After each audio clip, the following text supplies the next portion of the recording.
find a seat, please. Get settled in. We'd like to start this meeting as soon as we humanly can. Thank you all for coming out. Okay, start this meeting off. A minute.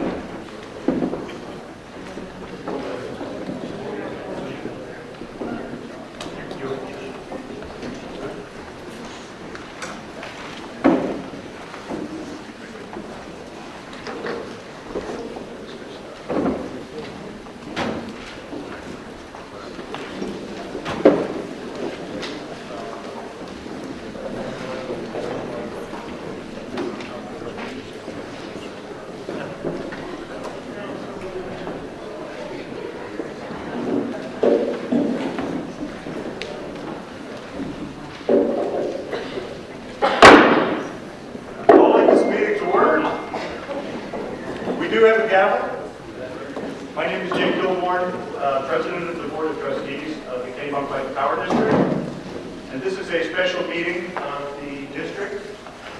I would like to allow our board members to introduce themselves and note that Mike Gilbert, our clerk, was unable to be here this evening, so you don't see him at the table. Please just introduce yourself. Wayne Terry, Sunny here. David Clough. Bob Evans. Thank you. And our general manager? Gotcha. Thank you. I'm just going to make a few brief remarks, and then we'll move right into the regular agenda. This meeting continues a process of discussion with the public and internally at the board that was begun several years ago regarding the fate of our three Kennebunk Power District hydroelectric dams on the Mousen River. Speaking for the board, I'll just say we're very grateful that so many of you have spent your time to come here tonight and brought your energy with you. It's going to be very critical to us moving forward with a good decision for the community.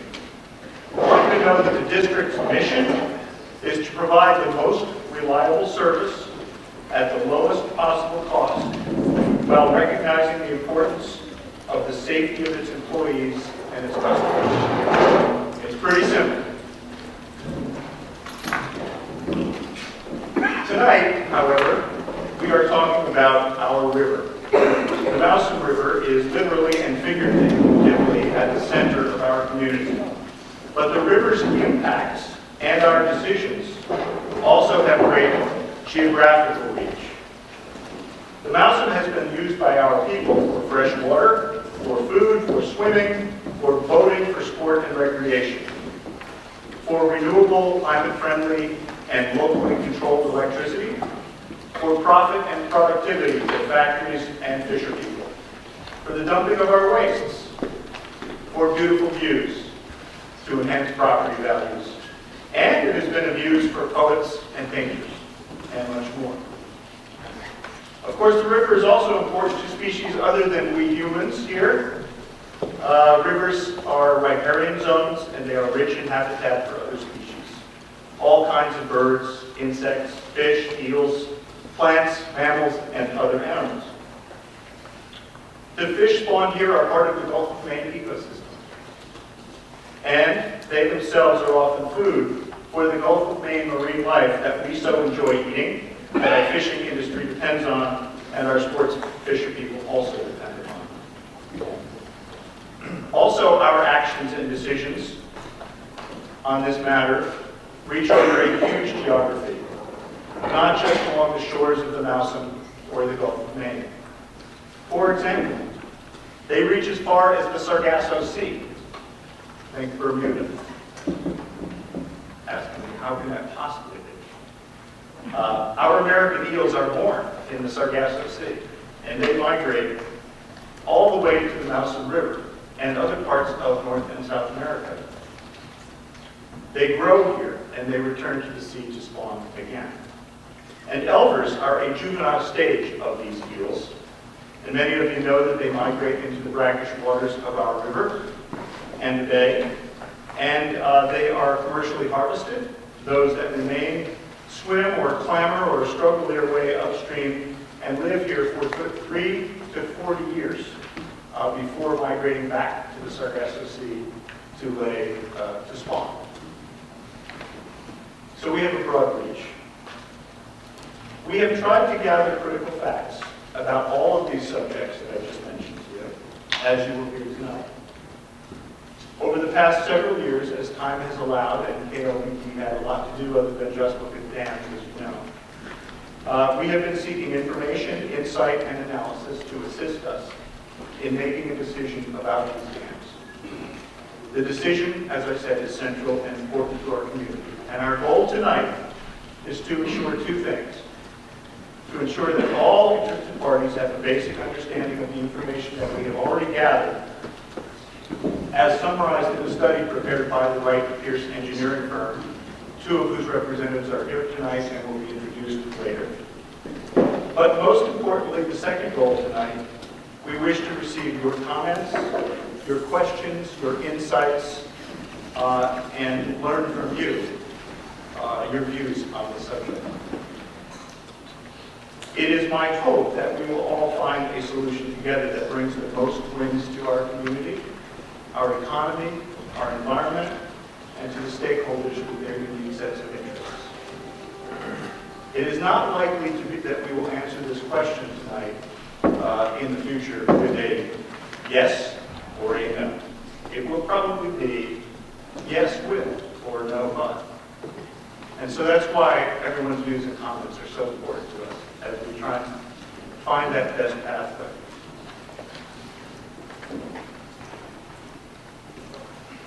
I would encourage you tonight to please, when you have a chance to speak, be brief, succinct, and clear, and we will explain how the participation process will proceed shortly. We wish everyone to be heard, and if you have further details that you can express in the time allotted tonight, we will receive them up until the end of November at the general manager, to the general manager at the office of Kennebunk Power. And I assure you that we will read them all, and we will consider them as much as we would consider someone's comments where they spoke in here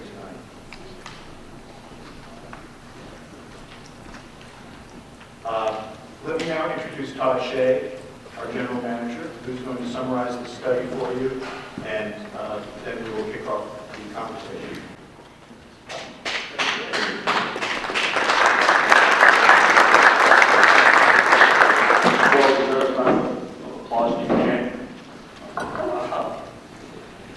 Good evening, everybody. On behalf of Kennebunk Power District Board of Trustees, I'd like to welcome you to this meeting tonight. My name is Todd Shea. I'm the General Manager and Treasurer of Kennebunk Power. This evening, in addition to the Board of Trustees, we have Pat McElveen, who's been the project manager for this study that's been going on in regards to the Mouse River, as well as John Edgerton, who's an engineer for Wright Pierce. They'll be here to answer any technical questions or provide any additional details that I may have lost in the annals of my mind. I'd like to ask you for a show of hands right now from all of you that are Kennebunk Light and Power District customers. Beautiful. And then if you're not a customer, a resident of the community. Okay. What we're going to be doing this evening is asking that KLPD customers and members of the communities will form a line to the left here as we get closer to the end of the presentation. The board would like to be sure that we hear from everyone, but we also would like to be sure that the members of the community and ratepayers are heard as well. There will be a sign-up sheet here at the podium when we finish this presentation. Anybody who comes up to speak will be asked to state their name and their town of residence, as well as to sign in on this sign-up sheet. Please keep in mind, if you do provide us with your email address, you will receive further hydro emails, but you will also be subject to the other folks behind you's ability to see your email address. So we need to make that clear that anything you put down here will be public information and it could potentially be accessible by others. The purpose of today's meeting will be to hear comments and concerns that pertain to the working draft of the Wright Pierce Hydropower Alternatives Assessment. This report was released last month. It is available on our website, the Hydro page, www.klpd.org. If you have not read it in its entirety or skimmed through it, we ask that you please do after this meeting and provide any comments that you may have, preferably in writing via email to me. My business card is on the table on the way in. My email address is tshay@klpd.org. We'll begin with a brief summary of the work contained in the Wright Pierce report and an overview of the protocol for the meeting in order to provide ample time for public comments and questions. It may not be possible to answer all of the questions posed in the meeting this evening. All our responses to questions that cannot be answered will be uploaded to the Hydro page of our website as they come available. The Board of Trustees is seeking comments from our ratepayers and members of the community as part of their due diligence in this decision-making process. And it hasn't been an easy process with the board. It started well before I arrived here in February. To date, no decisions have been made on any of the alternatives presented in the report, and further research may be necessary to make that final decision. The alternatives presented in the Wright Pierce report are the alternatives that remain after several years of information gathering by the Board of Trustees. Each alternative comes with its own set of challenges, and each has its own merits. The Board of Trustees anticipates that a final decision could be reached by earlier spring of 2016. Ratepayers and members of the community are once again asked to review the Wright Pierce report and provide their comments and questions prior to November 30th, 2015, in order for the board to reach their goal of a timely decision. We don't expect everybody to read the report in its entirety, but global studies classes at Kennebunk, middle school and the Kennebunks have been doing quite a job in going over this report. I received a letter in the mail from Lucy O'Neill. I believe Lucy is in the crowd tonight. And although she admitted she didn't read the entirety word for word, she gets the gist of it. So we ask that you please do go over this report and raise any questions and bring them to my attention so that the board can deliberate on those. The Board of Trustees is committed to making the decision that is in the best interest of KLPD's ratepayers. A brief summary of each of the alternatives follows. The Wright Pierce report takes several factors into consideration. Each alternative in the report addresses the financial impact on KLPD's ratepayers, the economic impact on the community, the health of the Mousam River, and the flora and fauna that depend on it. Further research will be required once a selection of an alternative is made to ensure that KLPD and the Board of Trustees has the most current and accurate information to work with. KLPD contracted with Wright Pierce in 2011 to begin work on the Hydropower Facility Alternatives Assessment Study. I'm glad that's the last time I have to say that because that's become known as the damn alternatives report. That's what I'll refer to it as from here on. Over the past 4 years, much information has been gathered. Several meetings of the Board of Trustees have been held in this time period, and several questions have been answered, and 2 general managers have been involved.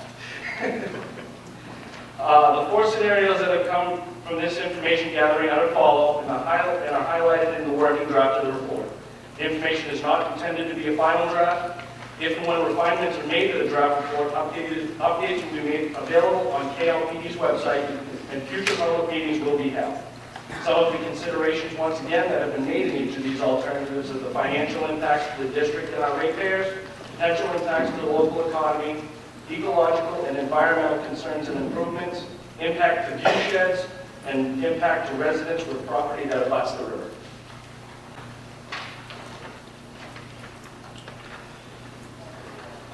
I don't believe you can see the bottom line. That says only Kesselin would remain operational. Twine Mill and Dane Perkins would be removed. That goes to alternative number 3. KLPD has 3 dams located on the Mousam River. Moving from the ocean upstream, those dams are Kesselin, which is visible from the Route 1 bridge adjacent to the Lafayette Center. Twine Mill, located on Mill Road behind Village Tavern. Twine Mill has a very limited viewing potential to the general public. You have to look for it to see it. And Dane Perkins, which is located off of Mill Street, visible by looking downstream of the Mill Street Bridge. The following is a brief overview of the 4 alternatives that are being considered by KLPD's Board of Trustees. Alternatives number 1 and 2 would allow KLPD to continue to operate and generate power at all 3 sites. Alternative 1 involves seeking a renewal of a full FERC operating license from the Federal Energy Regulatory Commission for all 3 facilities. Alternative 2 involves applying for what is called a license exemption for all 3 sites from FERC, which means the project is still under FERC regulatory control, but it's a slightly different type of license. It's called a license exemption because projects that have a license exemption are exempt from certain aspects of the FERC regulations.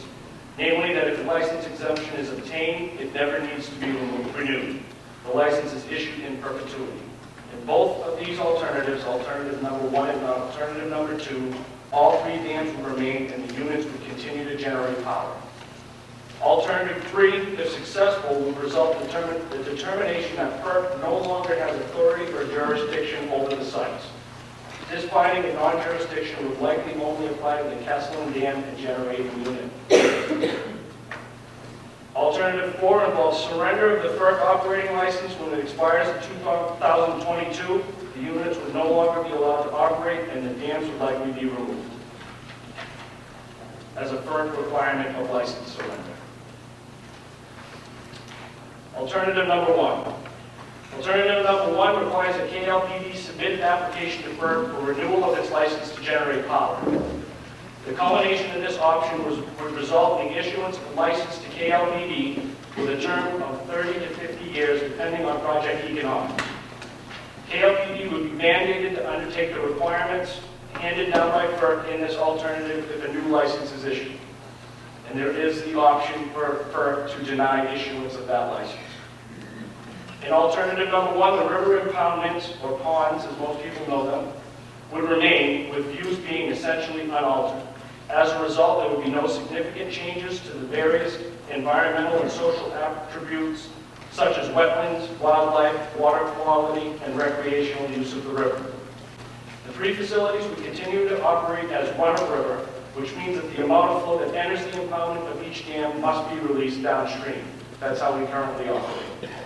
Water cannot be stored in the impoundment.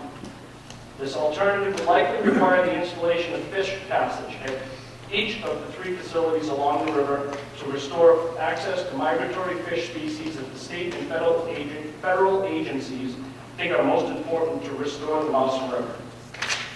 These would likely be alewife, blueback herring, American shad, and American eel. These fish passage structures would ultimately look at the dam itself, but river levels along the impoundments would be virtually unchanged. It is important to note, however, that such fish would only have river access to the next dam upstream, which is the Old Falls Dam.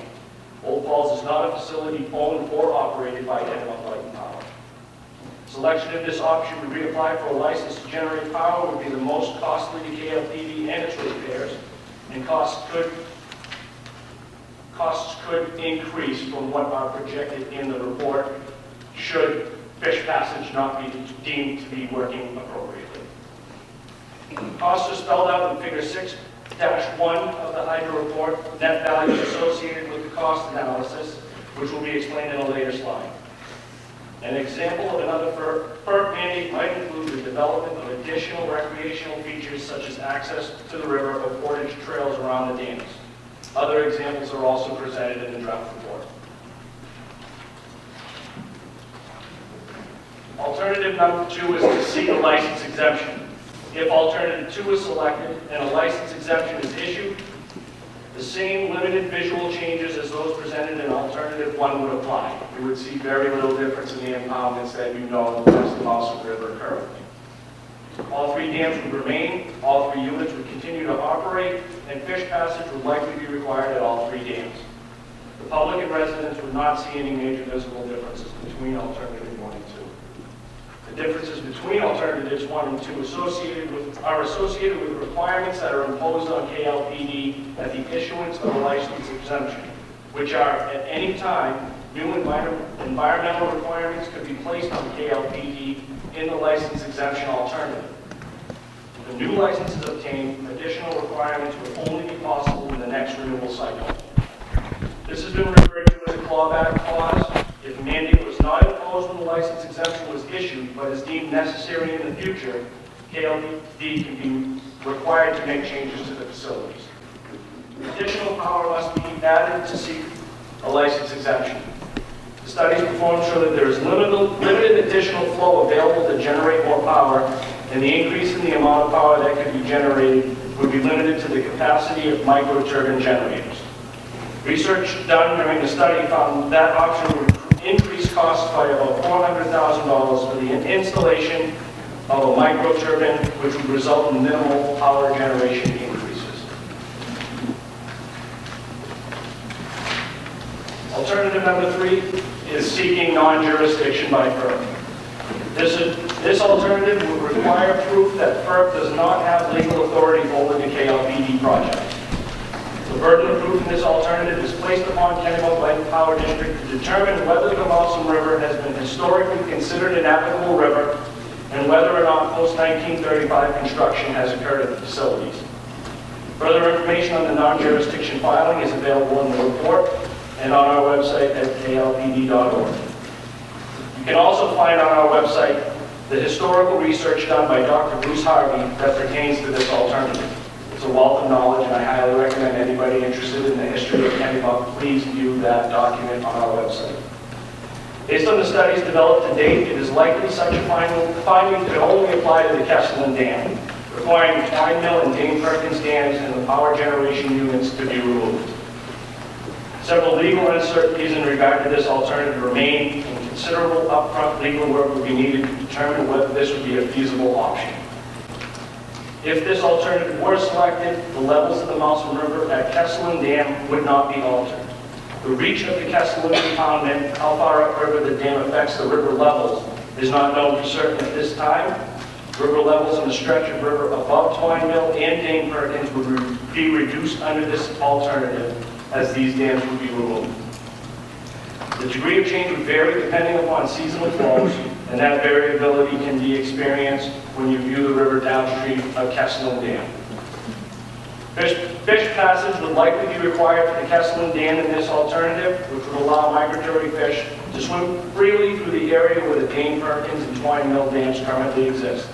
This mandate would come from state agencies such as Inland Fisheries and Wildlife or the Department of Marine Resources.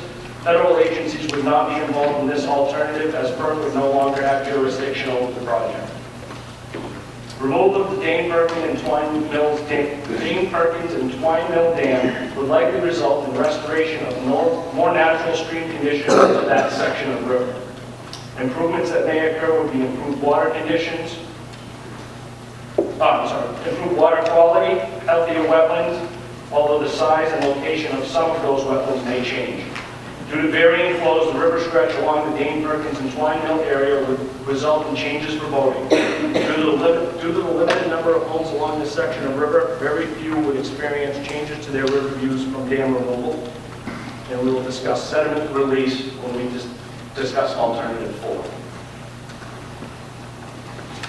Alternative 4 is license surrender. Alternative 4 would likely restore the portion of the Mousam River that KLPD utilizes to its natural state. There would no longer be any man-made obstructions below Old Falls. Seasonal flows would determine the types of activity that would be available to the public. In this alternative, all KLPD dams would be removed and approximately 9 miles of river and tributary access would be opened freely to migratory fish species. The Mousam River would flow in its natural state up to the Old Falls Dam, the next impoundment in the watershed. The Old Falls Dam, once again, is not owned or operated by Kennebunk Light Power. Ecological enhancements would include better water quality and healthier wetlands, although the location and sizes of these wetlands may change. Dam removal will result in changes to river views along the Mousam River. The potential for impact and values of property is difficult to say, as each property could be affected differently.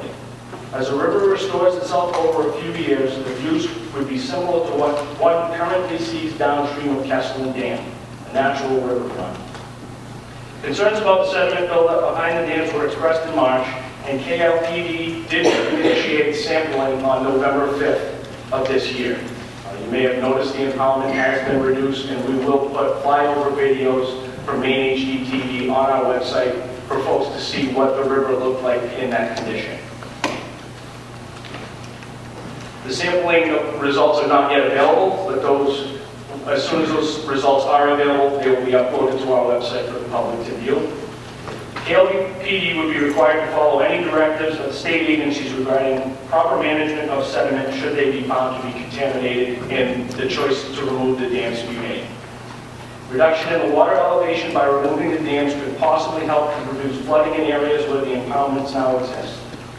In other areas, little or no impact to flooding would occur. KLPD's dams operate a run-of-river mode, and because of this, the incremental water surface areas associated with the impoundments are quite small with respect to the size of the watershed, and their presence provides little, if any, benefit in attenuating flooding events. No impacts to wells are expected, and impacts to riverfront infrastructure, if affected, will likely become KLPD's responsibility to remedy.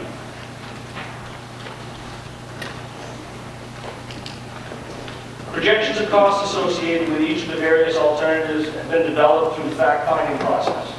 Primary goal in developing the cost of each alternative was to identify the comparative nature of the financials associated with each of the alternatives. To do that, KLPD needed to assess costs on a common basis. It was determined that a 40-year cost comparison was appropriate, as that is the amount of time that an average FERC license issuance covers. KLPD needed to make a number of assumptions in order to look that far out into the future. Assumptions remain constant in all alternatives in order to provide the comparative cost desired. KLPD attempted to consider the costs on a present worth basis in this study. With uncertainty about interest rates and inflation of both costs and revenues, a simplified approach was taken in that the impact to costs and revenues in the scenarios would likely be on the same order. Right here spent time entering different scenarios into the cost formulas to determine how shifting assumptions would change the bottom lines of each alternative. Right Pierce and the Board of Trustees believe that the general order of alternatives from a fiscal standpoint are properly represented. I understand that as ratepayers, the primary concern of many of you is how will this impact our revenue. Frankly, it is still too early to project these figures on a per kilowatt hour basis. A lot will depend on the scenario selected and the time frame that will be used to pay the cap. This and many other answers to financial questions regarding the alternatives will be available as the board further considers which alternative is in the best of our ratepayers. If you have any further questions on the financial specific questions, I recommend that you please contact me at the KLPD offices, and I can go through that information with you folks who desire to have more information on that. The Board of Trustees will review any and all public comment received by November 30th, 2015, and should further studies be warranted, KLPD will contract with the appropriate outside parties if necessary.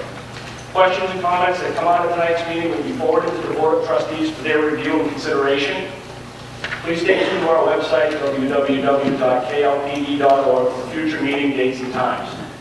Once again, it is anticipated that the selection of an alternative could be made as early as spring of 2016.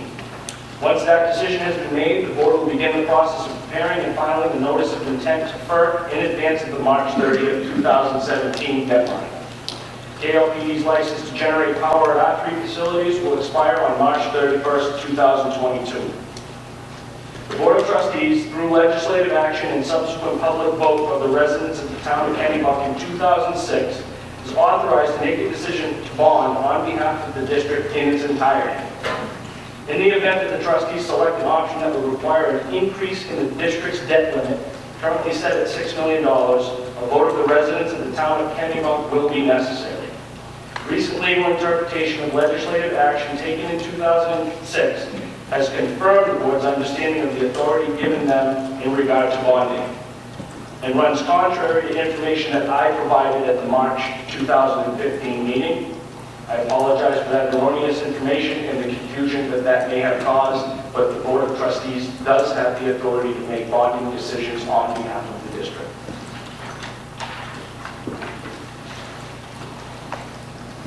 At this point, we're going to open the meeting and take questions and comments from members of the public. Please be sure to state your name and town of residence, as well as any organization that you may be speaking on behalf of, for the record, prior to speaking. Also, please fill in the sign-up sheet that's at the podium. Got a bunch of them. Individual members of the public are asked to limit their questions and comments to 3 minutes. Individuals who are speaking on behalf of organizations are asked to limit their questions and comments to 5 minutes.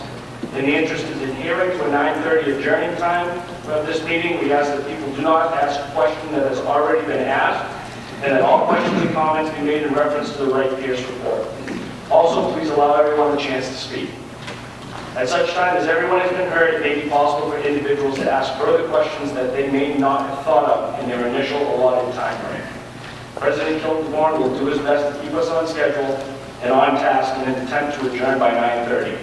We ask that anybody who's going to ask questions or make comment, please come to the podium, state your name, fill in the sign-in sheet, and speak into the microphone so that we can get you. We are recording this meeting this evening for broadcast on the public access station as well as on our website. And with that, I'll turn it over to you. Thank you, Brian. Hopefully the procedure is clear. I just wanted to say one other thing. We have 7,000 ratepayers of this district, and many more people in the community at large who have an interest in this. And we also service through electricity delivery people in neighboring towns. It is the town of Kennebunk that elected us as trustees to make these decisions with your guidance. We're going to do our best to listen to everything that you have to say tonight. And I would just ask you to please keep an open mind.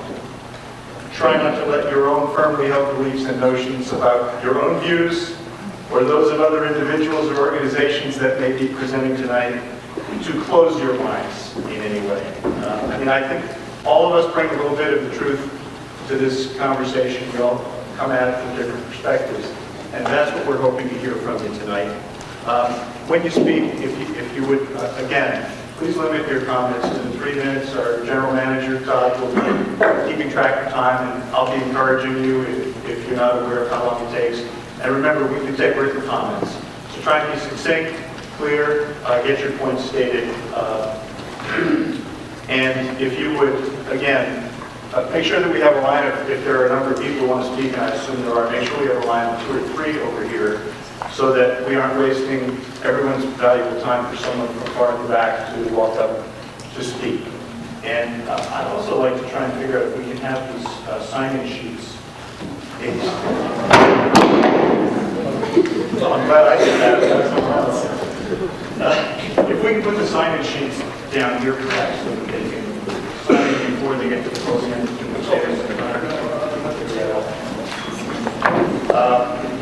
Sorry.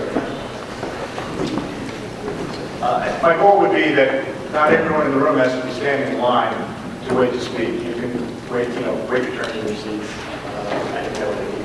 So we're going to set this sign up over here, and anyone who would like to comment, specific questions, statements, you're welcome to come forward again.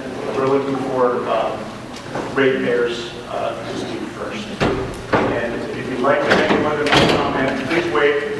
So there's no one left in line. Everybody who wants to speak has had a chance to do so.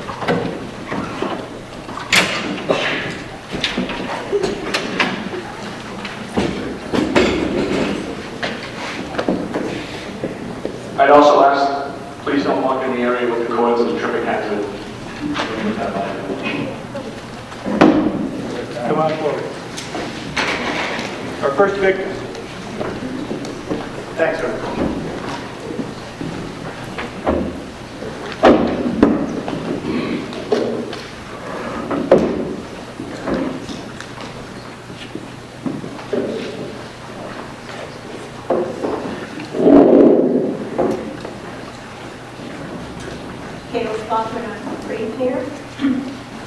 I'm wondering, It is a valid. I'm wondering at what point have you or will you consider the water needs of the sewer district here in town, the water needs of the sewer district in Sanford, and the water needs of the overflow in Sanford when they have a major storm event and have to release water? The water rights for the Kennebunk Sewer District are directly tied to the Old Falls Dam, which is above us. They're required to pass a certain amount of flow downstream And that would continue should the 3 dams be removed. And we have no responsibility or no knowledge of any responsibility in regard to the Sanford Sewer District.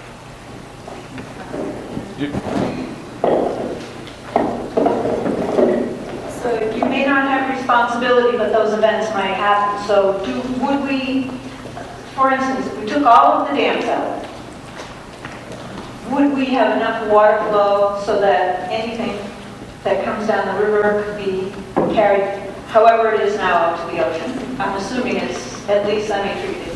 And if there's a large storm water event, what impact will that have if, for instance, all the dams are gone? Should the dams be removed, the water that comes downstream would remain the same. So we don't stop any flow that comes down the Mouse River on our section of the river.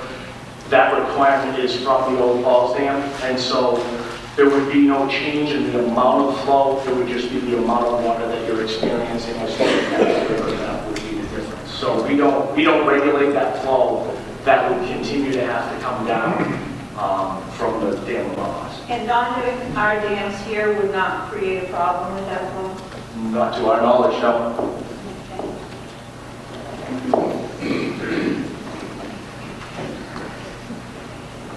Good evening, folks. My name is Terrence Vaughn. I live in West Kennebunk Village, and of course I'm right there. I live very close to the Twineville Dam. I encourage all of you, if you haven't been there, to go down to Twineville Road. If you go to the village tavern after the meal, just walk down the road. And you'll see one of those beautiful sights in Kennebunk. Some months ago, I did write an article in the village about the historical importance of these dams. Those dam sites go back nearly 300 years. They represent the very core of Maine's economy in vitality. I would love to see alternative 1, despite its cost, and I think it's exaggerated, remain. I find it very ironic that our governor, no matter what you think of him, recently called upon the state to tap into Quebec's hydropower. They have lots of it. In fact, the country of Canada has 60% of renewable energy from hydropower. So I find it ironic that there'd be no question that alternative 1, despite its cost, for the sake of the future and renewable energy, should be embraced. But if the dams must go, I think there is a solution that may make most people happy. And a good neighbor of mine alerted me to a solution that was worked out by the Kennebunk Pond Association up on the St. George River some years ago with Trout Unlimited, a fish group who was very concerned about blocking the access of trout to the upper regions of the river. And the Kennebunk Pond Association had bought the dam, I think it was from CMP who owned it. They bought it for $1. And then they worked out a solution with Trout Unlimited to create kind of a natural dam that allowed the fish free roam and preserve the pond. And I'm just wondering if anyone is familiar with that and has looked into it, and that may be a solution, that alternative 4 could be embraced and natural kinds of dams could be created so that the ponds or the impoundments, as the report calls them, are preserved. Thank you.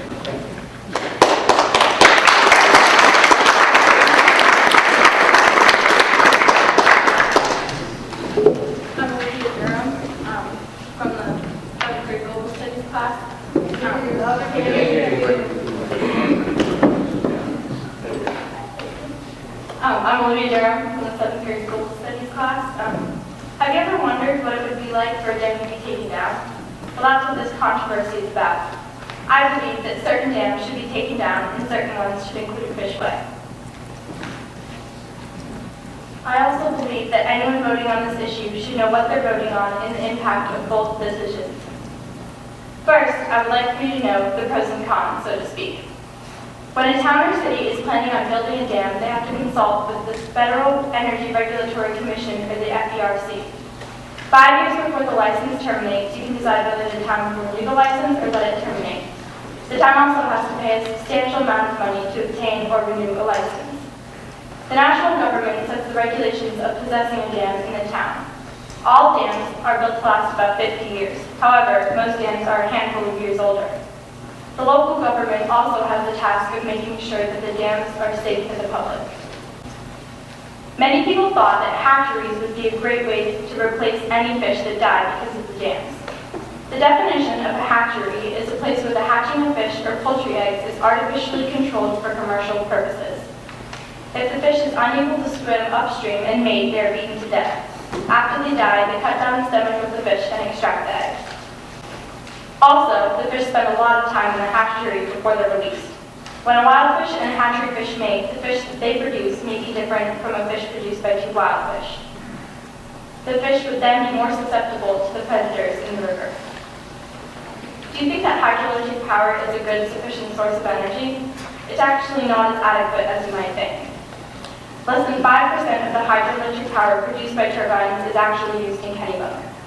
So dams are more sufficient than others. That's why I believe that certain dams should be taken down and the more productive of the others should be left, but have a fishway added. This allows fish to be able to pass through, but we still get the needed power. In some cases, though, it can inundate the wildlife or habitat. It can also, in some cases, change the quality of the reservoir or stream, as stated by the USGS Water Science School. The power is also an affordable option for a renewable source. The turbine also provides a fair amount of jobs.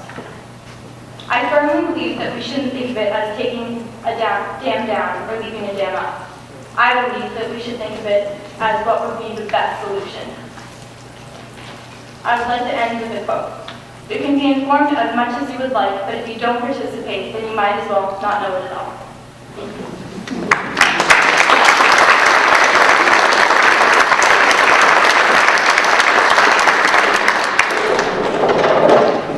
Good evening. My name is Alex Mendelson. I'm a resident of Kennebunk, a ratepayer. I served on the Kennebunk Conservation Commission for 20 years. And some of the selectmen have said that I'm combative. Damn straight I'm combative. I'm a United States Army combat veteran. And I say the fight to remove the dams is a good one. But why do we have to fight?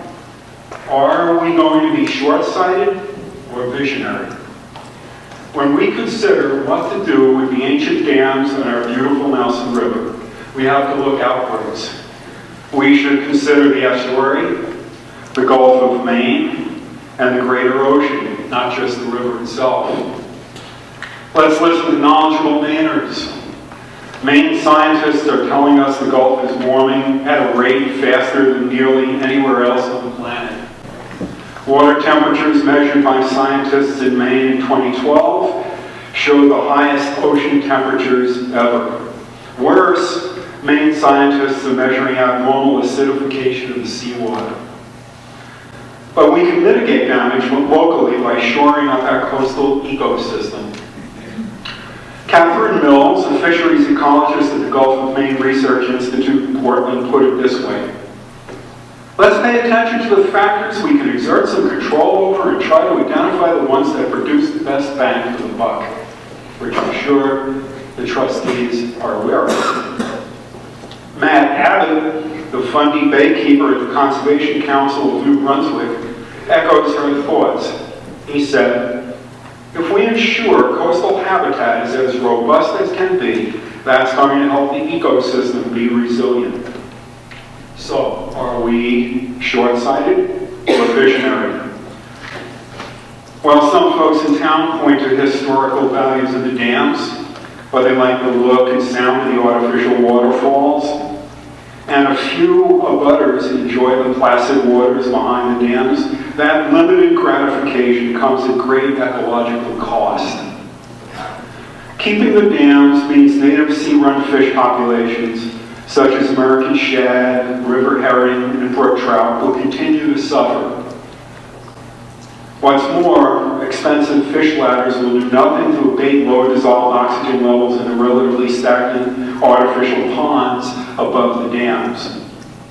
Removing the dams will support fish species for the first time in a few hundred years, a time period that's a blink of the eye in terms of natural evolution. The fish that would thrive in the Mouse River support a food web that includes blue herons, kingfishers, eagles, osprey, beaver, otter, and even mink. In the ocean, the food web supports bluefish, cod, haddock, porpoises, whales, and seals, to name a few. Humans have no legitimate right to disrupt this web of life. Moment, your time is up. So One more sentence, thank you. What's more, we are an integral part of the web. Remove the dams. All other alternatives are short-sighted, will cost us in the end. We owe this to our children and grandchildren. Are we short-sighted or visionary? Thank you.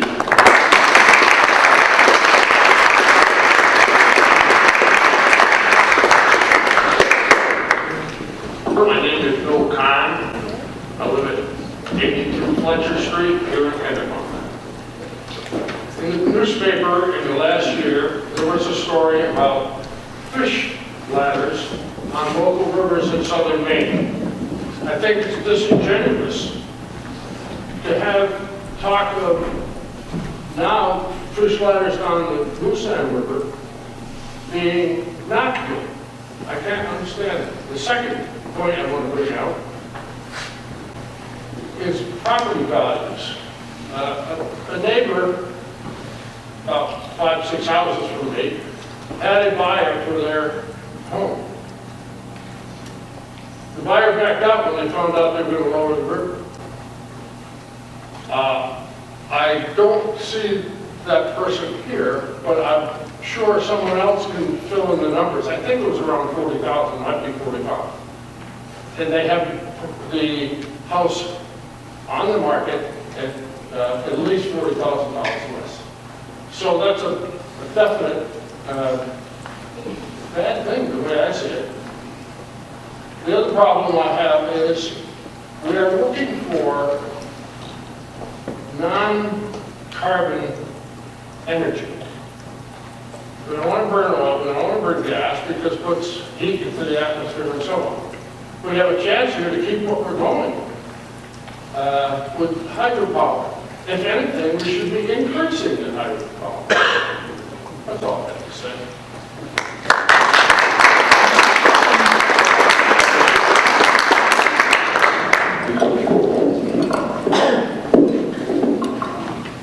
I can just make two quick comments.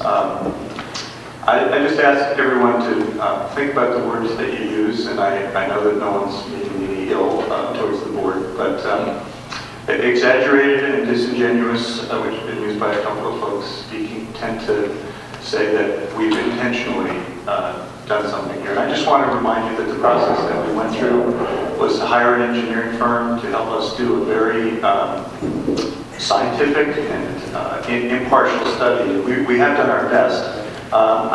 Speak your minds by all means, but I just want you to know that there hasn't been any intent on the part of the board to slant this information, far be it. In fact, what we have tried to do is get the facts so we really can have a good discussion about it.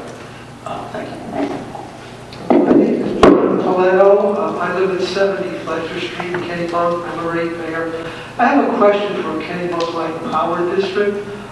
In my backyard, there's currently a stormwater runoff pipe, roughly about 2 feet in diameter, that takes the stormwater runoff from Fletcher Street and dumps it into the Mouse River.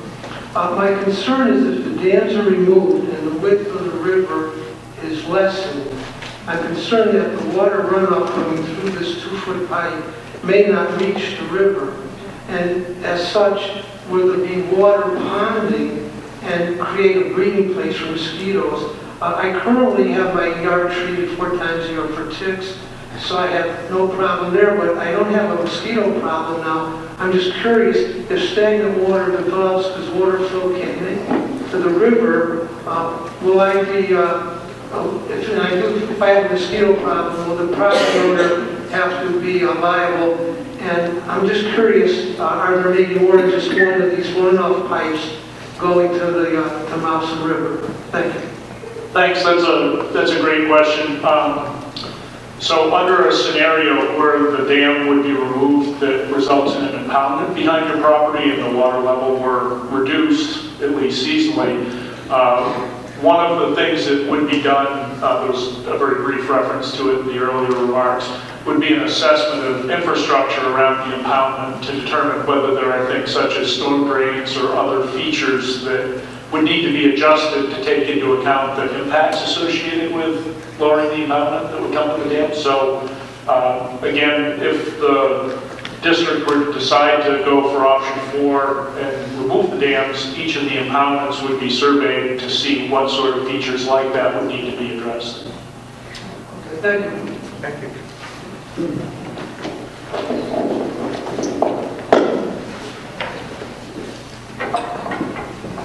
Hi, I'm calling up that.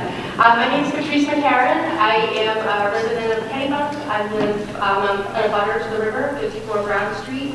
I'm a ratepayer, and I'm also here as the executive director of the Maine Lobstermen's Association. Our office is based in Kennebunk, also on the river. So the Maine Lobstermen's Association, we certainly appreciate the opportunity to provide some comments on the alternatives identified for the 3 dams in the report. The MLA is Maine's oldest and largest fishing industry organization, and our mission is to advocate for a sustainable lobster resource and the fishermen and communities that depend on it. We're a statewide organization. We represent more than 1,200 members, and our office is in Kennebunk. A little bit about the lobster fishery. It's divided into 7 management areas known as lobster zones. Kennebunk is in the heart of Zone G, which spans the coast from Kittery to Cape Elizabeth. In 2014, Zone G's 413 lobstermen landed nearly 4.5 million pounds of lobster. It was valued at $18 million. Economists estimate that fisheries generate at least $3.50 for every dollar of product landed. Therefore, the southern Maine lobster fishery is conservatively worth $63 million to the region's economy. The lobstermen cannot fish without bait, and our bait must come from sustainable fisheries. The more local the fishery, the better. This has become more challenging in recent years as federal regulations have impacted the availability of our 2 main bait sources, Atlantic herring and Atlantic red bait. While both of these resources are stable, landings quotas and seasonal management restrictions do limit their availability. This has increased the cost of bait and created demand for baits which are not native to the Gulf of Maine. So over the last 20 years, the MLA has advocated for dam removals and unconstrained passage for sea run fish on several of Maine's rivers. We have consistently taken this policy position because it does support healthy marine ecosystems and it creates a source of local bait for lobstermen. Most recently, we supported the unconstrained fish passage along the St. Croix, and in 2015, the St. Croix did see its largest alewife run in more than 20 years, and this was due to a combination of a dam removal in 2008 and the opening of the fish passage in 2013.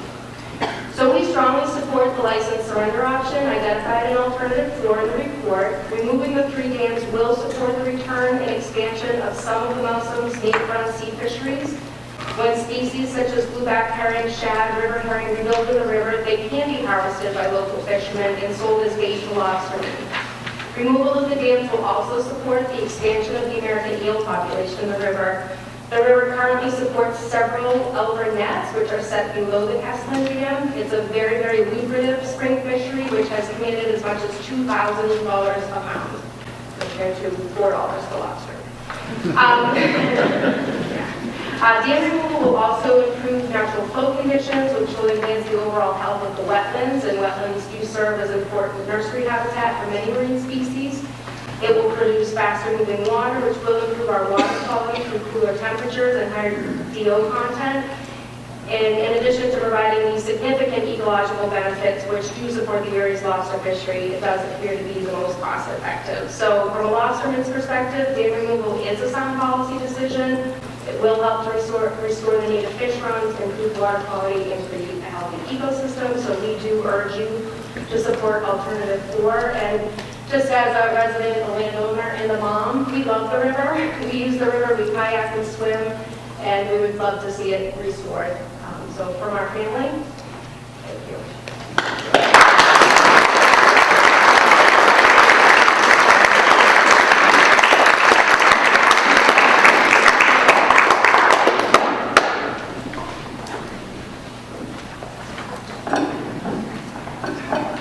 Hi, my name is Garrett Erickson Harris. I'm with Mr. Coleman's 7th grade global studies class. I'm supporting alternative law to improve all humans. I just have a few facts of some research regarding the Edwards Dam in Augusta that has been removed. It has been estimated 13 million allies have traveled up the Kennebunk since 2008 when the Edwards Dam was removed in Augusta. And from the terrestrial point of view, officials with the Department of Inland Fisheries and Wildlife reported 58 bald eagles in a 5-mile stretch of the Kennebunk River in one day in June 2015 after the dam was removed.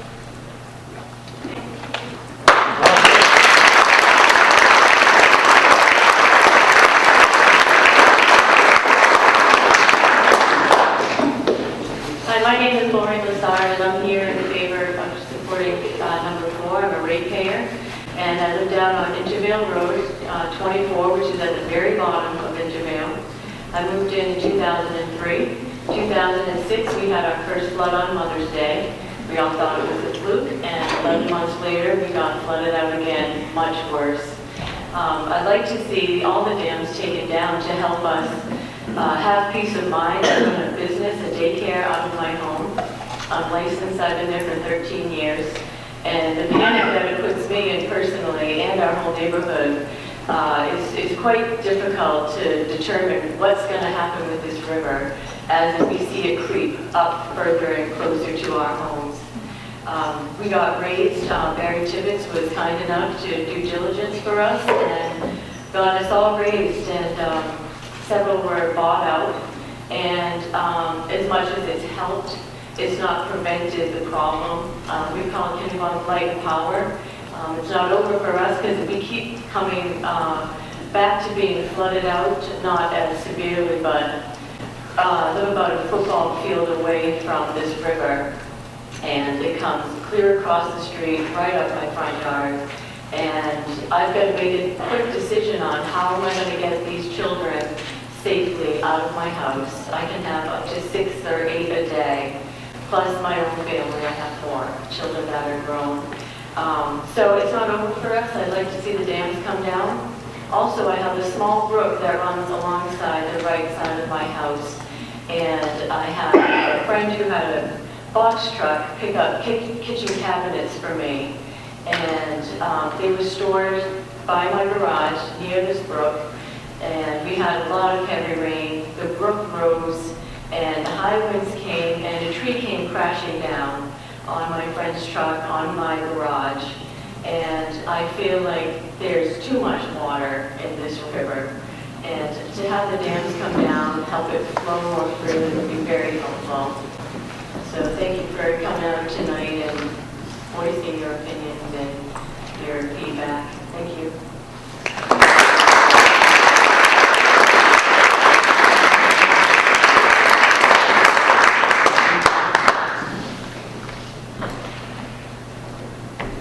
Hello, my name is Tony Grant. I live on the river, about 150 feet. I'm half a mile from the turbine of Old Falls. I'm about 6 miles as the river goes to Middle Street, which you people call the Dana Bill's Dam, Perkins Dam. I read in the Boston, the Post paper that Kennebunk Light and Power was founded as a municipal electric company in 1893. In order to help the struggling mills by buying power using the power to provide street lights in the town. Sounds like the mills were having problems back then. Function. And we can say the same today for Kennebunk Power and Light. The power company became independent entity in 1951 and converted the dams from wood and timber to concrete in 1954, according to this paper. I wonder if they had to get a license then. Well, in 1951, I was 11 years old.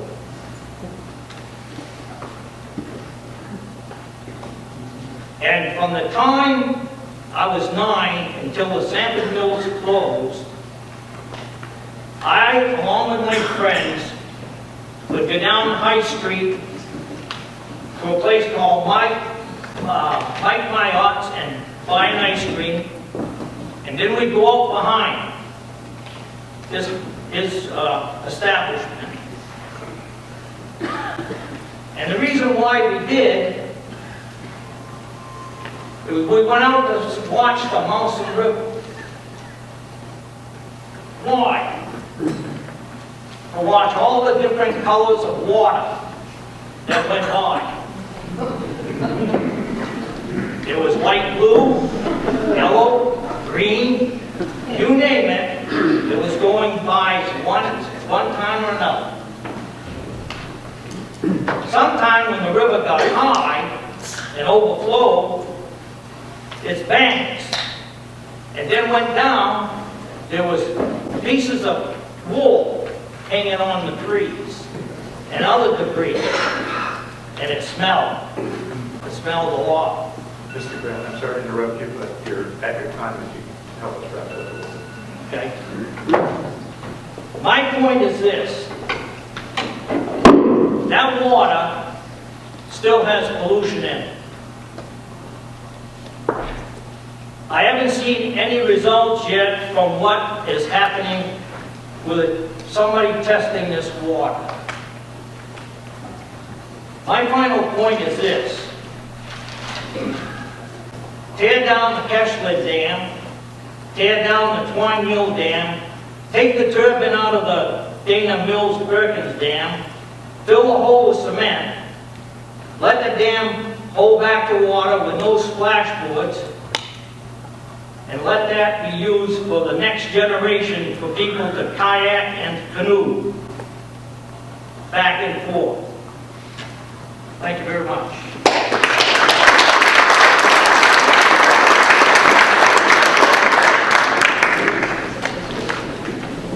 My name is Kevin Flynn. I'm a ratepayer and a resident of Kennebunk. For over 30 years, I've lived within a few hundred yards of the Mountain River, and it has been a really important part of my life and also for my family. We fish that river, swim in it, canoe in it, kayak in it. I know it very well from Sanford to the sea. I've done canoe, done that many, many times. My wife and I have a favorite beach that we paddle to above the dam at Route 1. We call it Bud Light Beach. And the reason is, most of the time when we go there, there's about at least a half a dozen to a dozen empty Bud Light cans in that beach. And we pick them up and then we go swimming and we enjoy that beach. But my point is, I love that river. I know it like I know my own street, like I know my yard. And I care about it a great deal. And I think what has happened here through this relicensing and the report, now you can see the economics, we have a golden opportunity. We have been given a choice to do something that goes way beyond this town and affects this whole region, and that is to open up those dams and set that river free and begin its restoration.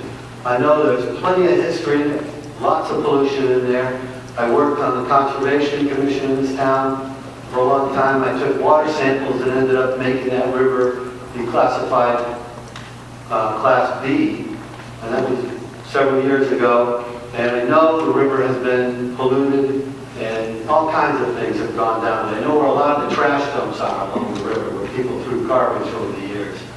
And I want to encourage the board to really look to the future. Look at what's happening in the Gulf of Maine. Look at what's happening around the world to the environment. We have a chance to restore something that would have a big impact on the region, the fisheries, and the natural environment here. I know there's a lot of people that are going to miss those ponds. They're lovely. I've enjoyed them myself many, many times. But the time has come to think to the future. We can spend that $6 million difference between getting rid of the dams and restoring and upgrading. We can spend that money on some other form of renewable energy and get a lot more energy for the buck. So thank you very much. I really appreciate what you guys are doing. I know it's a difficult job. I hope you make the right decision.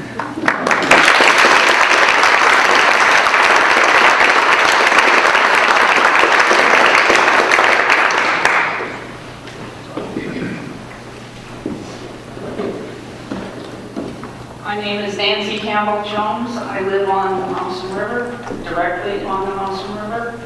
I live above the Dane Perkins Dam and not too far below the old falls dam.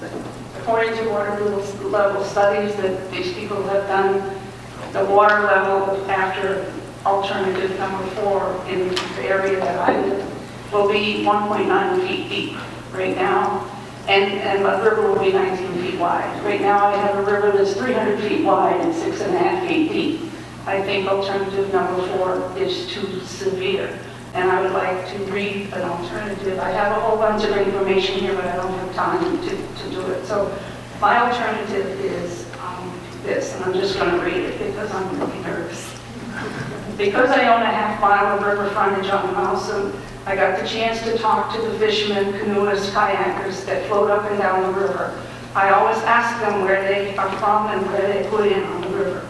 100% of all the boaters I talk with say they put in at Mill Street in West Kennebunk, just above the Dane Perkins Dam.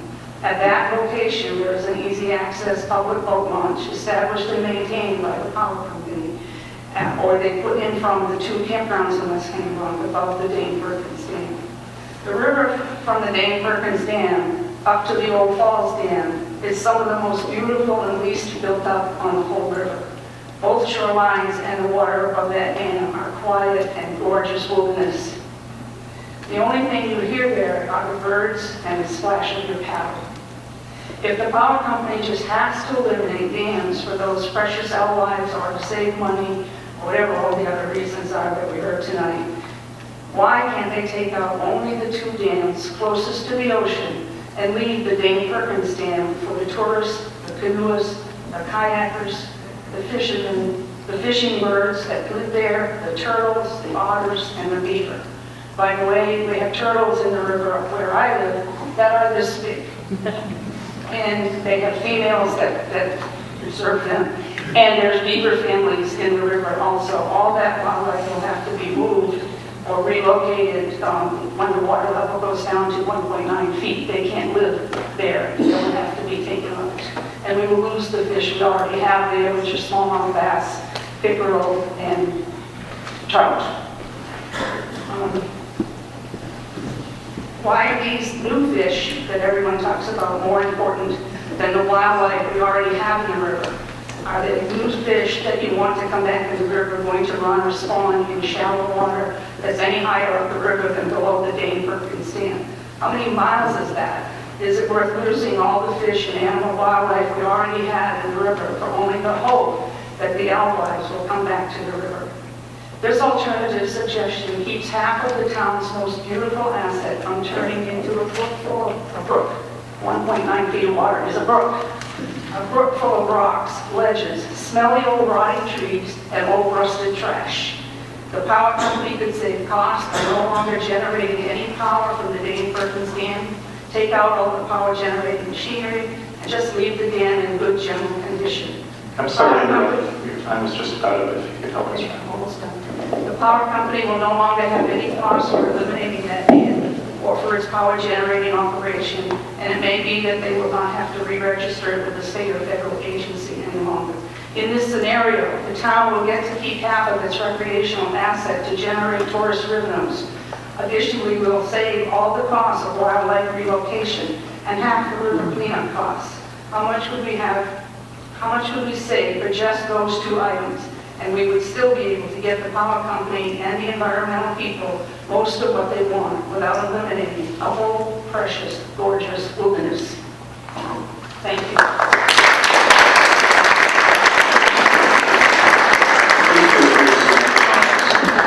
Thank you very much.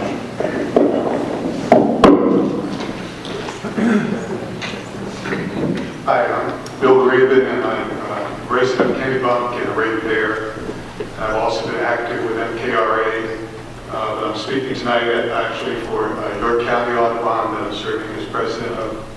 And York County Audubon and Maine Audubon are very supportive of river restoration. But I wanted to speak just briefly about property values, which I know is a big concern for a lot of people, certainly the people living along the river. We've spoken with Lynn Lewis, who's the chair of the economics department at Bates College, and she's done a lot of work on property values and river restoration. And she couldn't be here tonight, but she sent along some comments, which I'd like to read.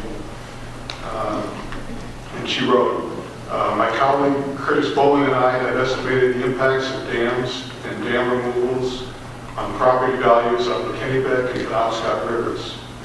We were particularly interested in the impact of the Edwards Dam removal in Augusta. Had values plummeted as local homeowners feared?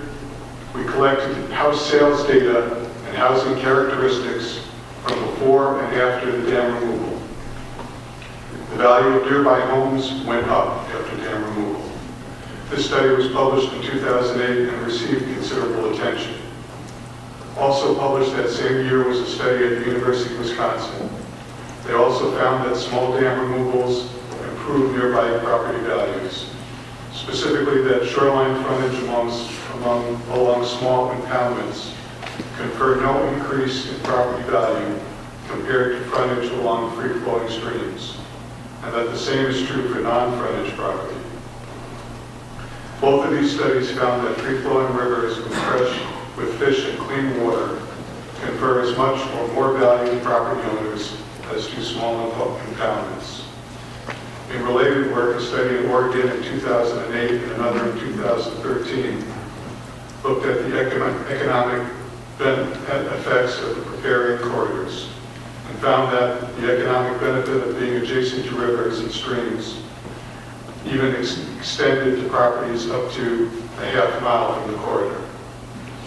A study of 7 stream restoration projects in 3 California counties concluded that restoration projects that reduce flooding risk and improve fish habitat also increase property values. Finally, our survey on the Kennebunk River indicates that even those who live on the river a long time have come to value clean, free-flowing rivers. In a respondent's comment, a longtime opponent of the Edwards Dam removal wrote, I live on the river in Sydney. When our kids were young, we would lull them to sleep paddling the impoundment. I caught smallmouth bass on worms and boars. I ran a 5-horse boat up the 6 Mile Falls and down to Augusta. When word came of the dam's removal, I was anxious and perturbed. I didn't know if I would have a narrow river with bump and alders instead of an impoundment that you could sail on. I did buy a striper fly rod and was there in the early fall with the first stripers. In my first morning, I landed 4 schoolies plus stripers and a large smallmouth bass.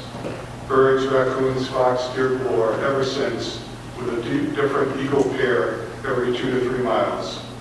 The river smells good and runs clear. When the dog goes in, she doesn't stink when she comes out. Some 6 or so kids have caught their first fish and seen their first eagle with us. And I'm a born-again fly fisherman at Peaceful Water. That's from a guy Cindy. And Lynn Lewis concludes, I hope these comments are helpful in your deliberations. Sincerely, Lynn Lewis, Economics Department Chair, Bates College.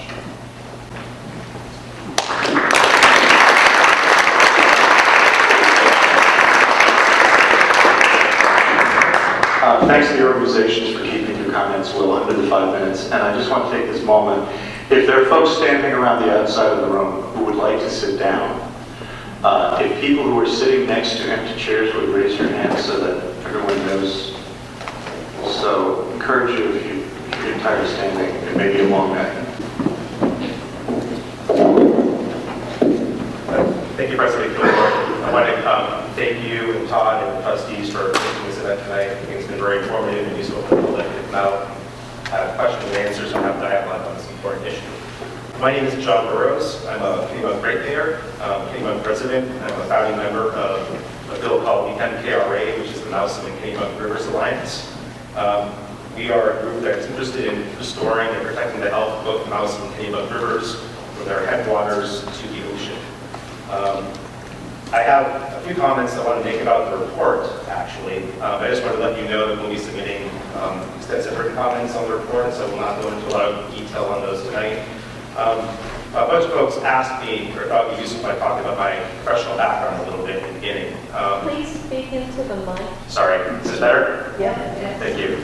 I'll turn this way. When I look at them, I don't look at you instead. That's okay. In my day job, I work on river restoration. I work on projects in New England and up in New Brunswick. I focus on Atlantic salmon conservation. I've been involved with at least a dozen dam removals during that time and a bunch of other habitat restoration projects. And most of those projects have been involving many other stakeholders and organizations and groups. And I've gotten to see firsthand what a healthy river looks like and what an unhealthy river looks like. I've also gotten to see firsthand what an unhealthy river looks like when it's restored. And it's absolutely amazing. You take down a dam or two, and you see sea-run fish come back, and the benefits that those fish bring to all the wildlife, all the birds, and the people, both on the river, in the estuary, and in the ocean. There's a reason why groups as diverse as lobstermen, as people who harvest elvers and alewives, as diverse as conservation groups and angling groups, groups like the Audubon Society, the Nature Conservancy, and everyone else, why they support river restoration. It's because it benefits the entire ecosystem and the entire landscape.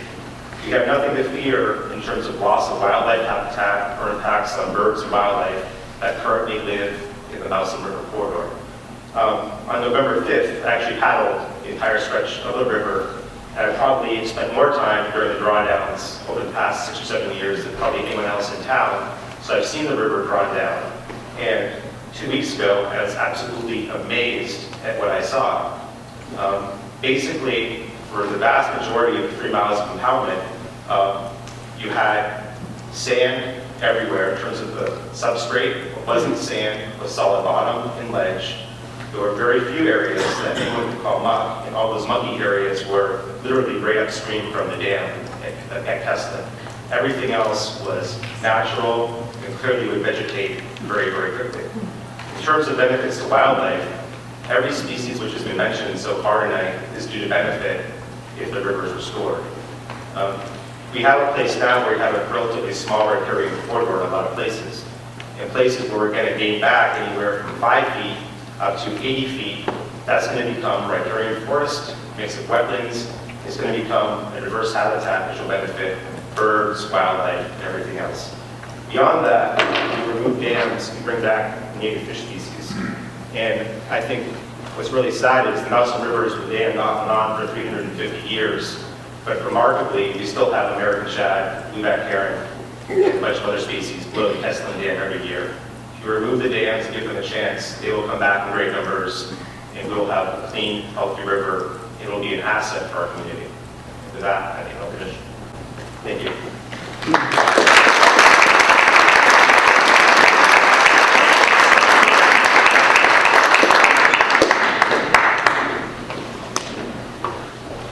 My name is Albert Culp. I've moved to Kennebunk 5 years ago. I'm a hospital architect, retired, and my portfolio says diversify. We're taking out, or we're hearing taking out the water power, and here we are with LePage proposing we buy water generated power from Canada. Why not import it from Kennebunk? My question is, what's the cost if we were to be challenged with the task of building a dam and creating hydropower?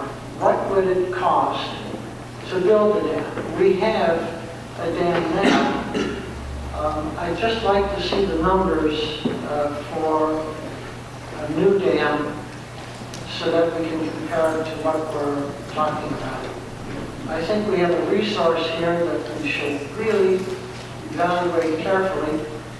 I do recall that when my parents took me to Bath, Maine, to Hermit Island in 1957, when I was introduced to Maine,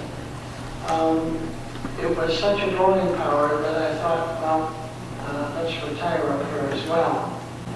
I do know that there was some great hesitation when, or regret, let's put it that way, when they tore down the train station in Portland. And it was the turning point for the historic revival of Portland.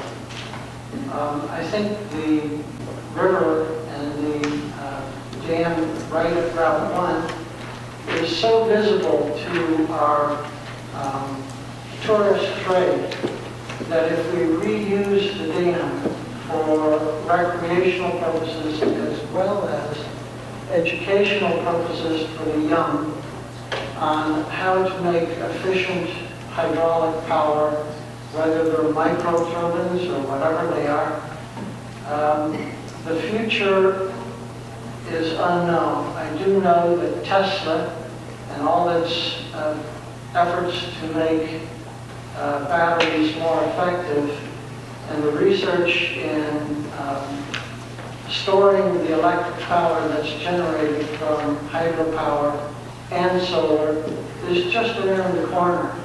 They're talking about things I've never heard of before, and that's the exciting thing about being old and hearing about all the new things. I just don't want to see the dam come down without really looking at the historic value economically and historically. Thank you, Albert Cole.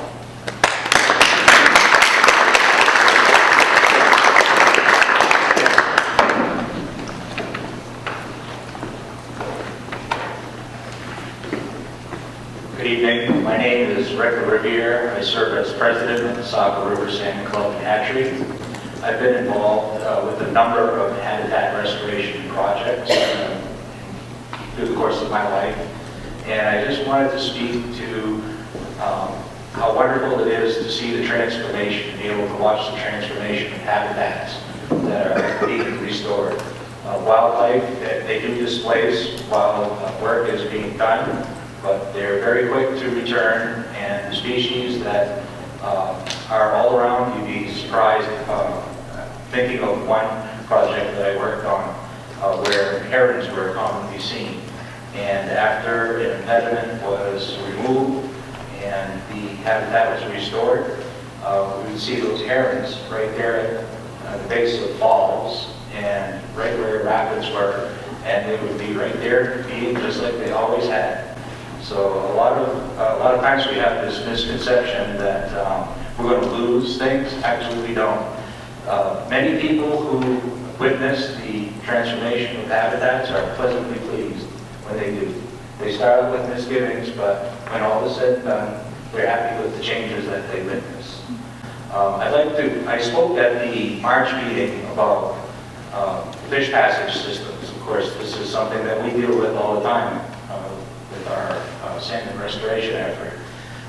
One case in point is the Springs and Bradbury dams over on the Saco River.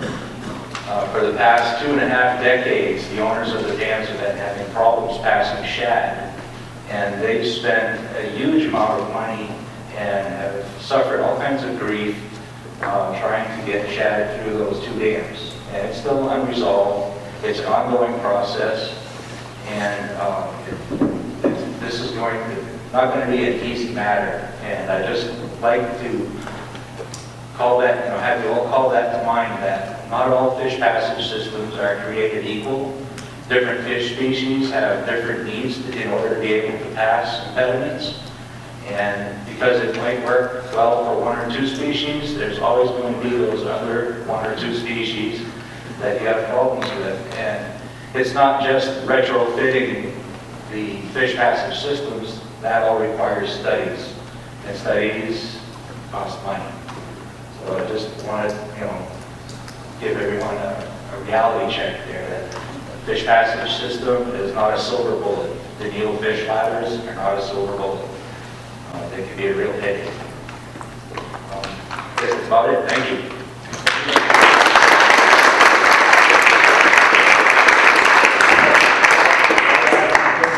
15 seconds. Okay, all right. Kevin Flynn made a good point about cleaning the river.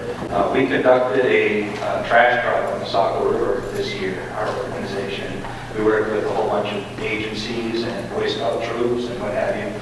And we pulled 3 tons of trash out of 3 miles of the Saco River. And right now, with the removal of these dams, you have a prime opportunity to improve the ecosystem and the Gulf of Maine by cleaning up all of the things that were put into the river in the past. Thank you. Thank you.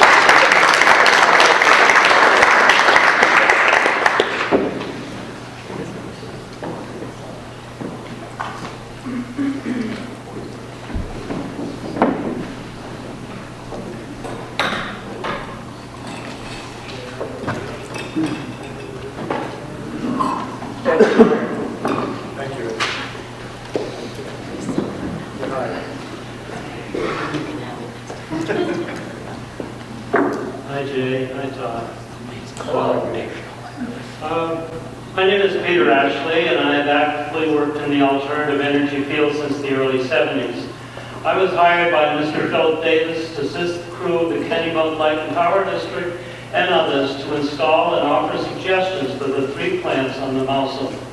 Near the end of these projects, I assisted Ray Brulot in an analysis for the possible 4th plant downstream of the old Rogers Fiber building near their old generator, which was used by another company later on. They dug it up, refurbished it, and put it to work again.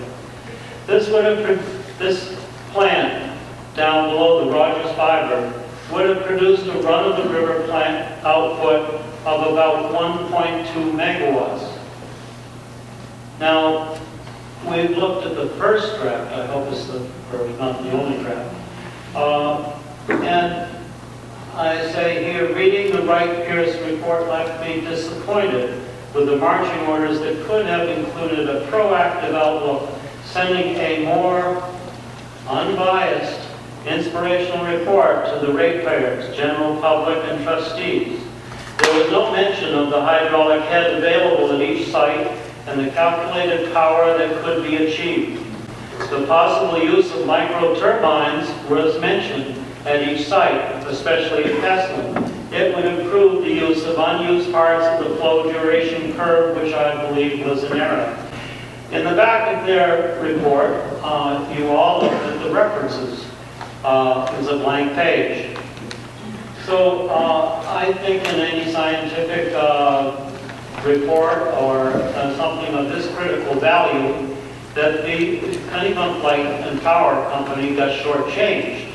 They need a scientific evaluation of each plant site, the performance of the machine, whether it was put in properly or not, what could be changed to improve it, etc. All 3 plants are in error. I figure you can almost achieve 40% more power from each of those plants.